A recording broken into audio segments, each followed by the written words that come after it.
So ఈరోజు April 30 Rohit Sharma birthday. So ఎందుకనంటే ఒక క్రికెటర్ బర్త్డే మనం సెలబ్రేట్ చేసుకోవాలంటే సెలబ్రేట్ చేయాల్సిన పని లేదు. సో లైఫ్లో ఒక హీరో ఉంటారు వాళ్ళ లైఫ్కి, ఇట్లా మనం కూడా ఇట్లా ఇన్స్పైర్ కావడానికి. సో రేపు పొద్దున ఇట్లా ఎదగాలి ఇట్లా ఇట్లా అని.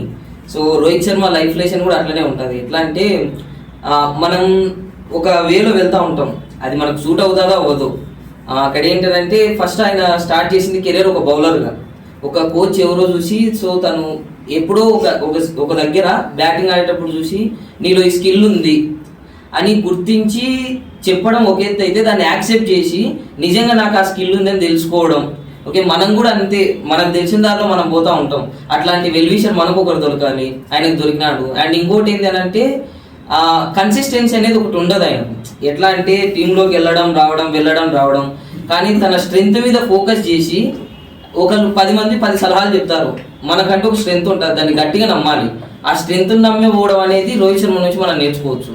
అంతేకాకుండా ఇండియాకు ఒక ప్రైడ్ మూమెంట్, ఎక్కడ అమెరికాలో మన ఫ్లాగ్ని తీసుకొని పోయి ఆ థాట్ వచ్చి అక్కడ నిలబెట్టడం. అట్లనే కొన్ని దగ్గర ఒక 15 years తర్వాత ఒక ICC ఈవెంట్ కప్పు తీసుకొని రావడం. సో అదేంటంటే ఎన్నో విమర్శలు, టీంలో నుంచి తీసేయాలి, సో 100 వచ్చినాయి కానీ ఒక్కొక్కటి దాటుకుంటూ వచ్చినాడు. సో మనం కూడా అట్లనే మన లైఫ్లో ఒక్కొక్కటి దాటుకుంటూ రావాలి.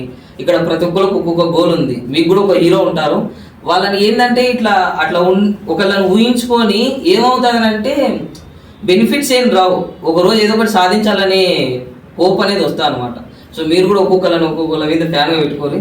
సో మా అన్నయ్య బర్త్డే కోసం నేను ఈ కేక్ వచ్చినాను. ఇంకా Rohit Sharma happy birthday. Thank you అన్నయ్య, అంటే మనం ఇన్స్పైర్ చేసినందుకు. ఆయన రావచ్చు అందరు.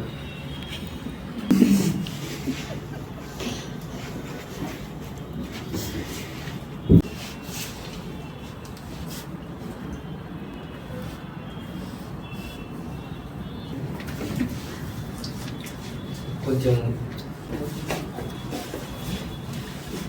సరే ఫోటో ఫోన్ అనేది